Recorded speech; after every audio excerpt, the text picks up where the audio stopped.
میرے بھائیوں، اپنے اللہ کو راضی کریں۔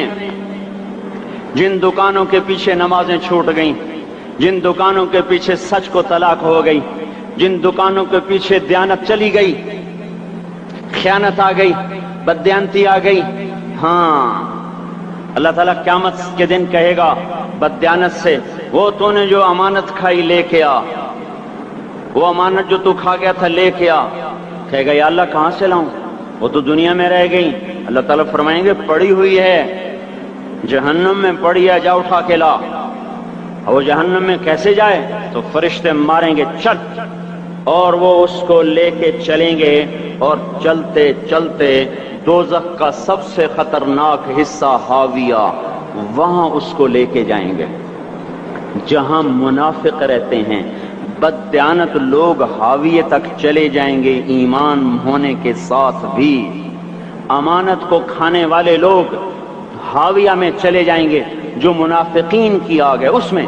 وہاں دیکھے گا تو جس کا مال دبایا تھا دنیا میں وہاں پڑا ہوگا، کہے گا اچھا یہاں پڑا ہے، اتنے میں وہ تباہ ہو جائے گا، اس کو اٹھائے گا، کندھے پہ رکھے گا، پھر اوپر چڑھنا شروع کرے گا، چڑھنا شروع کرے گا، چڑھنا شروع کرے گا۔ جب دوزخ کے کنارے پر آ جائے گا تو وہ اس کے ہاتھ سے چھوٹ جائے گا اور پھر حاویہ میں جا گرے گا۔ اس کے ساتھ فرشتے مار کر پھر کہیں گے جا واپس لے کے آ، پھر یہ واپس جائے گا، پھر اسے اٹھائے گا، پھر کندھے پہ لے کے چڑھے گا اور چڑھے گا اور چڑھے گا۔ جب کنارے پر آئے گا تو پھر اس کے ہاتھ سے چھوٹ جائے گی، اس کے پھر فرشتے مار کے نیچے گرا دیں گے، جا لے کے آ۔ اب یہ کبھی اس میں سے نہیں نکل سکتا۔ اس کمانے سے توبہ کریں، یہ کمانا جہنم میں لے جائے گا۔ اور ادھر دوسری سنو، سَيَعْلَمُونَ الْيَوْمَ مَنْ أَصْحَابُ الْكِرَامِ، ایک فرشتہ اعلان کرے گا آج پتہ چلے گا عزت والے کون ہیں، آج پتہ چلے گا عزت والے کون ہیں۔ أَيْنَ الَّذِينَ تَتَجَافَى جُنُوبُهُمْ عَنِ الْمَضَاجِعِ، کہاں ہیں راتوں کو اٹھ کے نمازیں پڑھنے والے؟ ارے میرے بھائیو، یہ نماز کی غفلت بہت بڑی ہلاکت ہے۔ میں کیسے سمجھاؤں؟ میں تو جب بھی جمعہ پڑھاتا ہوں میں یہ مضمون ضرور بیان کروں، مجھے جب یہ مجمع نظر آتا ہے تو میرا دل ٹکڑے ٹکڑے ہو جاتا ہے کہ یہ 8ویں دن آتے ہیں اور باقی دن کہاں ہوتے ہیں؟ یہ کیوں نہیں سمجھتے؟ ان کے آنکھ کیا ہو گیا؟ ان کے کانوں میں ڈاٹ لگ گیا، یا دل کے اوپر کوئی پردہ آ گیا، یا میں کوئی عربی میں بات کرتا ہوں جو سمجھ میں نہیں آتی، یا میں کوئی ان سے چندے کا مطالبہ کر رہا ہوں، یا کوئی اپنی ذات کے لیے سوال کر رہا ہوں، یا اپنی شخصیت کی دعوت دے رہا ہوں۔ آج نماز عزت دلائے گی، سب سے پہلا اعلان ہوگا، کہاں آج پتہ چلے گا عزت والے کون ہیں، کہاں ہیں راتوں کو اٹھ کے نماز پڑھنے والے اور اللہ کے نام پہ خرچ کرنے والے۔ صرف نماز نہیں، زکوٰۃ بھی دینی پڑے گی۔ پیسہ ہے زکوٰۃ نہیں دے رہے، پیسہ ہے اللہ پہ کے نام پہ خرچ نہیں کر رہے۔ بھائیو، اللہ کے نام پہ خرچ کرنا سیکھیں، اللہ کے واسطے اپنے آپ کو سادگی پہ لائیں اور اللہ کے نام پہ لٹانا سیکھیں۔ اللہ آپ کی نسلوں کو واپس کرے گا، صرف آپ کو نہیں، آپ کی نسلوں کو واپس کرے گا۔ آپ اللہ کو قرضہ دے رہے ہیں، کسی ایسے ایرے غیر کو قرضہ نہیں دے رہے۔ یہاں مسجدیں والے چندے مانگ رہے، بھائی مسجد کو چندہ دو، مدرسوں والے چندے مانگ رہے، مدرسوں کو چندے دو۔ یہ تو مسلمان کی غیرت کے خلاف ہے کہ اللہ کے گھر میں مسجد کے لیے چندہ مانگا جائے، اور کہیں صندوقچیاں پھرا رہے، کہیں وہ جھولیاں۔ ایسی مجھے شرم آتی ہے، یہ کرنے والوں پر بھی میں کیا کہوں، ان کی عقلوں پہ بھی پردہ ہے کہ اللہ کے گھر میں مخلوق کے سامنے جھولی پھیلاتے ہیں، اور پھر ان مسلمانوں کی آنکھوں پر بھی پردہ ہے کہ ان کو غیرت نہیں آتی کہ مسجد کے لیے جھولی پھیلائی جا رہی ہو، اور یہ گھروں میں اچھا خاصا کھاتے پیتے ہوں، اور مسجد کے لیے جھولی پھیلائی جائے، اور مسجد کے لیے صندوق رکھے جائیں، اور ہر نماز کے بعد مدرسے کے لیے لوگ چندہ مانگ رہے ہوں۔ یہ ایمانی اور غیرت کے خلاف، مسلمان کی سخاوت کے خلاف ہے کہ اس طرح مسجد کے لیے جھولیاں پھریں اور مسجد کے لیے صندوق پھریں۔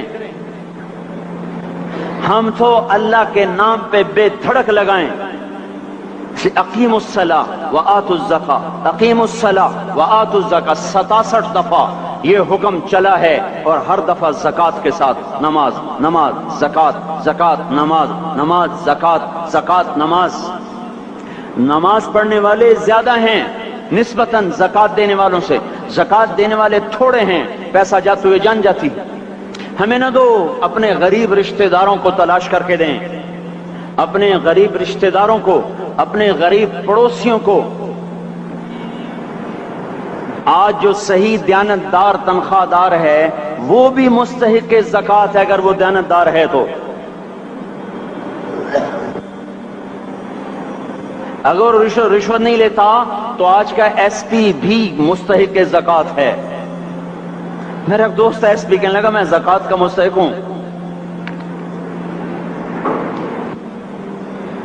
حالانکہ میں ملتان کا ایس پی ہوں، کہ 15 دن میرے گھر میں کبھی سالن پکتا ہے کبھی نہیں پکتا۔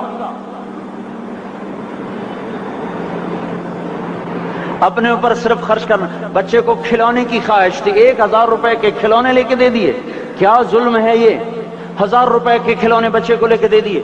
کہ اللہ نہیں پوچھے گا کہ اس 1000 سے کسی غریب کے گھر کا دیا جل سکتا تھا اور کسی کے غریب کا ایک ہفتہ گزر سکتا تھا، تیرے کسی مسکین رشتہ دار کے گھر میں بھی کچھ سالن پک سکتا تھا۔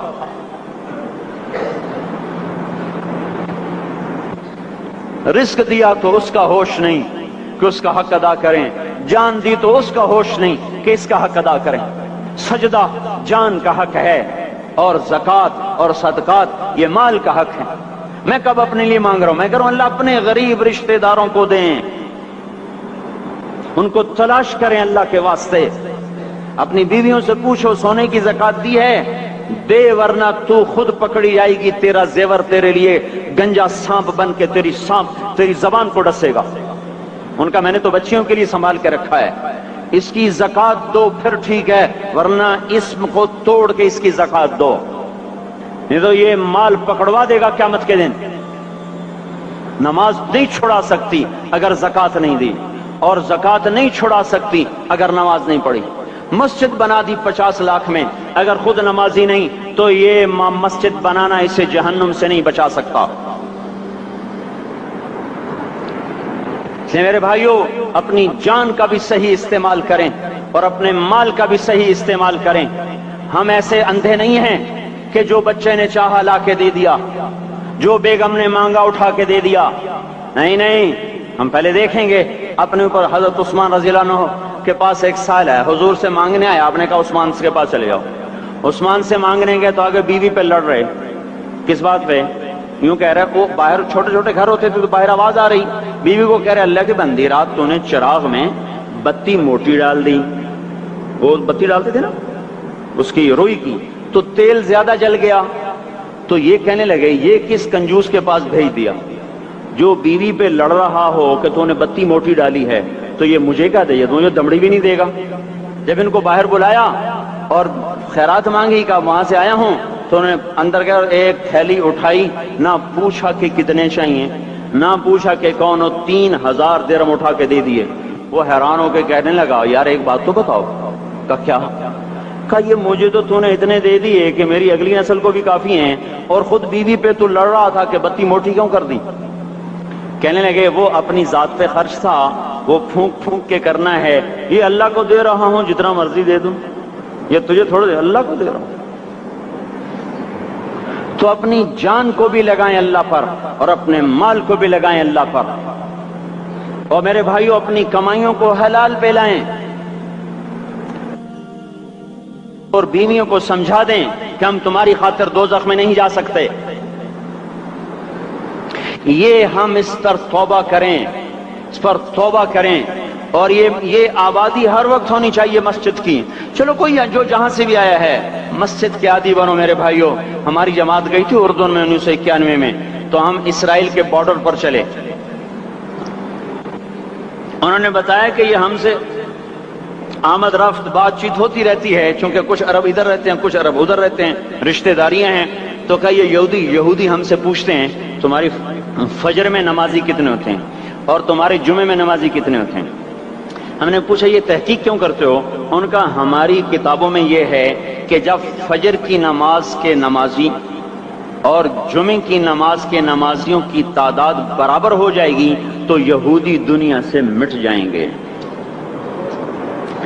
اب یہاں فجر میں 1.5 صف ہوتی ہے اور جمعے میں باہر بھی صفیں بنی پڑی، چلو میں کہتا ہوں مان لیا 1/3 طبقہ باہر سے آیا ہے، یہ 2/3 تو یہیں سے اٹھ کے آیا ہے،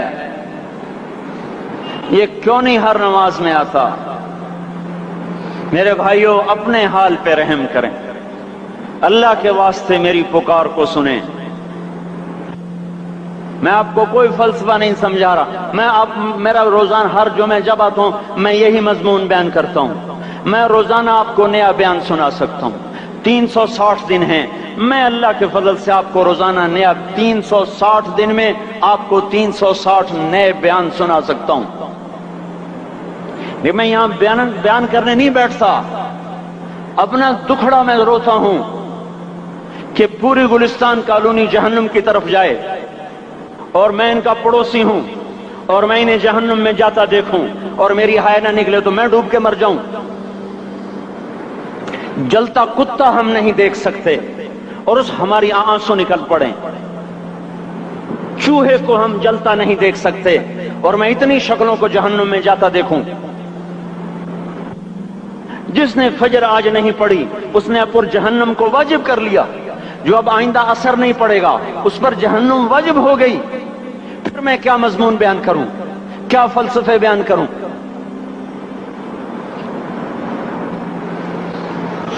اس لیے میرے بھائیوں اپنی ذات پہ رحم کریں، اپنے بچوں پہ رحم کریں، اپنے گھر والوں پہ رحم کریں، مسجد کی دوڑ لگائیں، اپنے مال کو اللہ کے نام پہ خرچ فرمائیں تاکہ یہاں بھی جہان بنے اور وہ بھی جہان بنے۔ کیا زندگی ہے، چلتے چلتے سانس نکل جاتا ہے پھر یوں مٹ جاتے ہیں جیسے دنیا میں کبھی آئے نہ تھے۔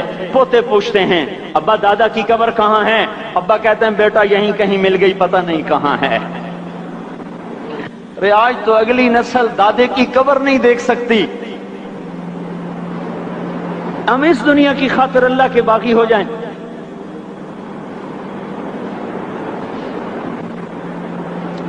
اس بے وفا جہان کی خاطر اللہ سے بغاوت کر جائیں جو ایسا مہربان، جو ایسا کریم۔ تو اس لیے میرے بھائیوں اللہ کے واسطے اللہ کی بارگاہ میں توبہ کریں اور اپنے اللہ کو راضی کریں۔ یہی میری فریاد ہے، یہی میری پکار ہے۔ میں بھی توبہ کرتا ہوں، آپ بھی اللہ کی بارگاہ میں توبہ کریں کہ کوئی کام اللہ کی منشا کے خلاف نہ ہوگا۔ اس کو سیکھنے کے لیے ہم کہتے ہیں تبلیغ میں جاؤ، چلہ لگاؤ۔ ہم کوئی کسی تبلیغی جماعت کا ممبر نہیں بنا رہے، ہم خود تبلیغ میں جاتے ہیں، اوروں کو کہتے ہیں نکلو کہ ہماری توبہ پکی ہو، ہمارے اعمال درست ہوں اور اللہ ہم سے راضی ہو۔